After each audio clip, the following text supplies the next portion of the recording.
Taifa Star ni fahari ya Tanzania. Nyinyi ni fahari ya taifa letu.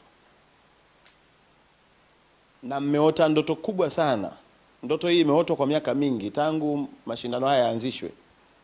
Imekuwa ni ndoto ya Watanzania. Lakini leo tunashuhudia ndoto hiyo iliyo kubwa kwa miaka yetu yote kama taifa ikitekelezwa chini ya umri wenu na kipindi chenu. La tatu, mmefanya mazoezi ya kila namna. Ukimuuliza kocha, ukauliza benchi letu la ufundi, mmefanya kila namna ya mazoezi. Kwa lugha nyingine kwamba mmetrain kwa kadiri mwezavyo. Ombi langu, kesho mfanye kila kinavyowezekana, mcheze kama timu moja, timu ambayo iko tayari kufa na kupona, si tu kwa ajili ya Tanzania bali kwa ajili ya historia na kizazi kijacho. Nendeni na moyo mkuu wa ujasiri na ushujaa, na msiache kitu. Kama kuna ufundi uliokuwa nao, kesho ndio siku ya kuonyesha kwenye uwanja wetu. Kama kuna nguvu ulikuwa unataka kuibakiza, naomba kesho iwe kufa na kupona. Hatuko tayari tena kufungwa na mashemeji zetu. Yaani Waganda sisi ni halali yetu. Lakini niwaombe sana Watanzania, na mimi nilifuatilia, ni kwamba kama kuna mpira ulitazamwa ni wajuzi wa Nigeria na Tanzania. Watanzania wote walikuwa kwenye TV.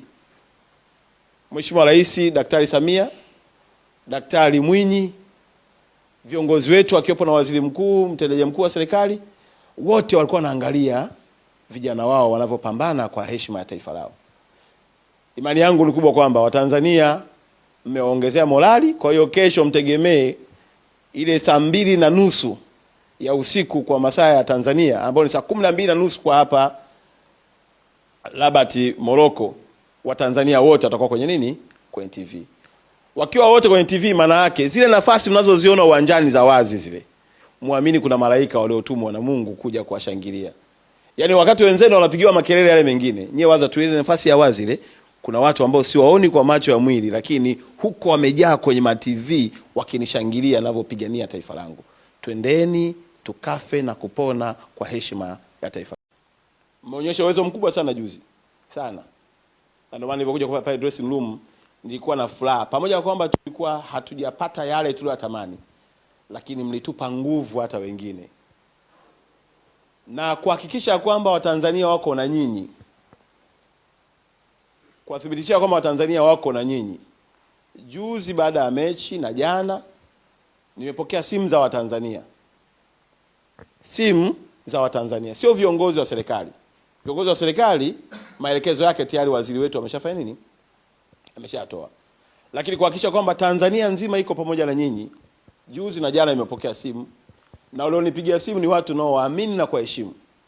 Wameniambia nenda kawaambie vijana wa Taifa Star, sisi wa Tanzania tuko pamoja na wao.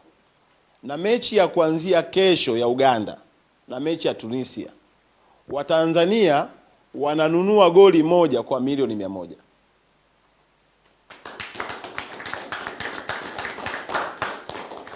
Wakaniambia wakifunga magoli mawili tuna milioni 200. Wakifunga magoli matatu tuna milioni 300. Na wakaenda mbali zaidi wakasema kama ikitokea hata kama wamefunga goli moja wakachukua pointi 3, maana yake mnabeba milioni 300. Naomba nirudie tena. Ikitokea mkafunga goli hilo moja lakini tukapata pointi ngapi? Wamesema milioni 300 zao zipo.